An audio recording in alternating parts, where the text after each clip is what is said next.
अस्सलाम वालेकुम। अच्छा जी, स्मार्ट लॉकडाउन की खिलाफ वर्जी मुकदमात आए दिन छित्र चलना मामूल बन गया। थाना सदर के इलाके दे विच 8 बंदे गिरफ्तार होए आ जिहड़े कि लॉकडाउन की खिलाफ वर्जी करते पे सी। पुलिस मौके पर आई आ। पुलिस ने लॉकडाउन की जी खिलाफ वर्जी कर रहे थे ना, उन्होंने कहा कि इंसान बनो, अपने कारोबार बंद करो, क्योंकि गौरमेंट की एक पॉलिसी है। ये तो कोई इनकार नहीं कर सकता। जो गौरमेंट एक पॉलिसी दिंदी आ, पुलिस के उपर, पैरा फोर्स के उपर, बाकी जिन्नियां भी एजेंसियां वा, इन्हों के उपर लाजम हो जाता वा कि गौरमेंट की पॉलिसी के उपर इंप्लीमेंट करवान। ये अपना काम करने वास्ते जाते हैं। अगों शहरी जिहड़े आ वो परेशान होंगे आ, शहरी हमला कर देंगे आ, पथराव होंदा वा, मसला खराब होंदा वा, गिरफ्तारियां होंदियां वा, मुकदमात दर्ज होंगे आ। ਇਹ ਕੋਈ ਪਹਿਲਾ ਵਾਕਿਆ ਨਹੀਂ ਜਿਹੜਾ ਥਾਣਾ ਸਦਰ ਦੇ ਇਲਾਕੇ ਦੇ ਵਿੱਚ ਪੇਸ਼ ਆਇਆ।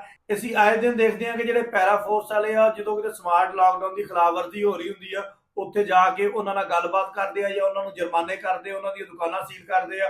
ਉੱਥੇ ਮਜ਼ਾਮਤ ਹੋ ਜਾਂਦੀ ਆ, ਫਿਰ ਇੱਕ ਦੂਜੇ ਦੇ ਕੱਪੜੇ ਪਾੜੇ ਜਾਂਦੇ ਆ, ਫਿਰ ਮੁਕੱਦਮਾ ਦਰਜ ਹੁੰਦੇ ਆ, ਫਿਰ ਮਾਫੀਆਂ ਮੰਗੀਆਂ ਜਾਂਦੀਆਂ। ਇਹ ਸਾਰਾ ਕੁਝ ਦੇਖਣ ਨੂੰ ਮਿਲਦਾ ਪਿਆ। ਲੇਕਿਨ ਸਭ ਤੋਂ ਪਹਿਲੇ ਮੈਂ ਤਾਜਰਾਂ ਨੂੰ ਅਪੀਲ ਕਰਾਂਗਾ ਕਿ ਮੇਰੇ ਭਾਈਓ, ਇਹ ਜਿਹੜਾ ਕੰਮ ਹੈਗਾ ਵਾ, ਇਹਨਾਂ ਦੀ ਮਜਬੂਰੀ ਆ। ਇਹਨਾਂ ਨੂੰ ਕਰਨ ਵਾਸਤੇ ਹਕੂਮਤ ਦਿੰਦੀ ਆ ਤੇ ਇਹ ਕੰਮ ਨਾ ਕਰਨਗੇ ਤੇ ਸ਼ੋਕਾਜ਼ ਲੈਣਗੇ, ਆਪਣੀਆਂ ਨੌਕਰੀਆਂ ਖਤਰੇ ਦੇ ਵਿੱਚ ਪਾਣਗੇ। ਹਾਂ, ਜਿਹੜਾ ਕੰਮ ਕਰਨ ਵਾਲਾ ਉਹ ਆਪਾਂ ਸਾਰੇ ਰਲ ਕੇ ਕਰਦੇ ਆ। ਤਾਜਰ ਵੀ, ਮੈਂ ਵੀ ਤੇ ਬਾਕੀ ਦੋਸਤਾਂ ਨੂੰ ਆਪਾਂ ਨਾਰ ਲਾਉਂਦੇ ਆ। ਉਹਨਾਂ ਨੂੰ ਕਹਿੰਦੇ ਆ ਕਿ ਆਪਾਂ ਵਜ਼ੀਰ ਆਲਾ ਪੰਜਾਬ ਨੂੰ, ਵਜ਼ੀਰ ਆਜ਼ਮ ਪਾਕਿਸਤਾਨ ਨੂੰ ਆਪਾਂ ਦਰਖਾਸਤ ਕਰੀਏ ਕਿ ਈਦ ਲਾਗੇ ਆ। ਹੁਣ ਰੌਲੇ ਭਲਾ ਕਿਉਂ ਪੈਣ ਡੇ ਆ? ਈਦ ਲਾਗੇ ਆ, ਲੋਕਾਂ ਦੇ ਕਾਰੋਬਾਰ ਆ, ਲੋਕ ਲੇਟ ਨਾਈਟ ਸ਼ਾਪਿੰਗ ਕਰਨਾ ਚਾਹੁੰਦੇ ਆ। 12-1 ਵਜੇ ਉੱਠਦੇ ਆ, ਉਧਰੋਂ 5 ਵਜੇ ਦਫ਼ਤਰੋਂ ਛੁੱਟੀ ਹੁੰਦੀ ਆ, 8 ਵਜੇ ਦੁਕਾਨਾਂ ਬੰਦ ਹੋ ਜਾਂਦੀਆਂ ਵਾ। ਗਾਹਕ ਉਹਨਾਂ ਦੇ ਕੋਲ ਜਾਂਦਾ ਕੋਈ ਨਹੀਂ ਹੈਗਾ, ਜਿਹਦੀ ਵਜ੍ਹਾ ਤੋਂ ਇਹ ਲੜਾਈਆਂ ਝਗੜੇ ਹੁਣ ਮਾਮੂਲ ਨਜ਼ਰ ਆ ਰਹੇ ਆ। ਆਪਾਂ ਵਜ਼ੀਰ ਆਜ਼ਮ ਪਾਕਿਸਤਾਨ ਨੂੰ, ਸੀਐਮ ਪੰਜਾਬ ਸਾਹਿਬਾਂ ਨੂੰ ਦਰਖਾਸਤ ਕਰਦੇ ਆ ਕਿ ਮੈਡਮ, ਇਹ ਸਾਰੇ ਤਾਜਰਾਂ ਦੀ ਆਵਾਜ਼ ਆ, ਇਹ ਸਾਰੇ ਮਜ਼ਦੂਰਾਂ ਦੀ ਆਵਾਜ਼ ਆ, ਇਹ ਸਾਰੇ ਸ਼ਹਿਰਾਂ ਦੀ ਆਵਾਜ਼ ਆ। ਇਹਨੂੰ ਜ਼ਰਾ ਗੌਰ ਦੇ ਨਾਲ ਸੁਣ ਲਓ। ਚਲੋ ਈਦ ਤੱਕ ਇਸ ਲੌਕਡਾਊਨ ਦੇ ਵਿੱਚ ਨਰਮੀ ਕਰ ਦਿੱਤੀ ਜਾਵੇ। ਈਦ ਤੋਂ ਬਾਅਦ ਆਪਾਂ ਫਿਰ ਉਸੇ ਤਰੀਕੇ ਨਾਲ ਲੌਕਡਾਊਨ ਕਰ ਲਾਂਗੇ ਜਿਸ ਤਰੀਕੇ ਨਾਲ ਚੱਲਦਾ ਪਿਆ ਵਾ। ਜਿਹੜੇ ਮੇਰੀ ਇਸ ਗੱਲ ਦੇ ਨਾਲ ਮੁਤਫਿਕ ਆ, ਉਹ ਇਸ ਵੀਡੀਓ ਨੂੰ ਜ਼ਿਆਦਾ ਤੋਂ ਜ਼ਿਆਦਾ ਸ਼ੇਅਰ ਕਰੋ। ਥੱਲੇ ਕਮੈਂਟ ਕਰਕੇ ਦੱਸੋ ਕਿ ਤੁਸੀਂ ਇਸ ਗੱਲ ਨਾਲ ਕਿੰਨਾ ਮੁਤਫਿਕ ਹੋ। ਕਿ ਅਗਰ ਸਾਡੇ ਹੁਕਮਰਾਨ ਚਾਹਣ ਤੇ ਇਹਨੂੰ ਰਾਤੀ 12 ਵਜੇ ਤੱਕ ਕਰ ਦੇਣ ਤਾਂ ਕਿ ਲੋਕ ਆਸਾਨੀ ਦੇ ਨਾਲ ਸ਼ਾਪਿੰਗ ਕਰ ਸਕਣ, ਜਿਹੜੇ ਤਾਜਰ ਹਜ਼ਰਾਤ ਆ ਉਹਨਾਂ ਦਾ ਕਾਰੋਬਾਰ ਵੀ ਠੀਕ ਤਰੀਕੇ ਨਾਲ ਚੱਲਦਾ ਰਹੇ।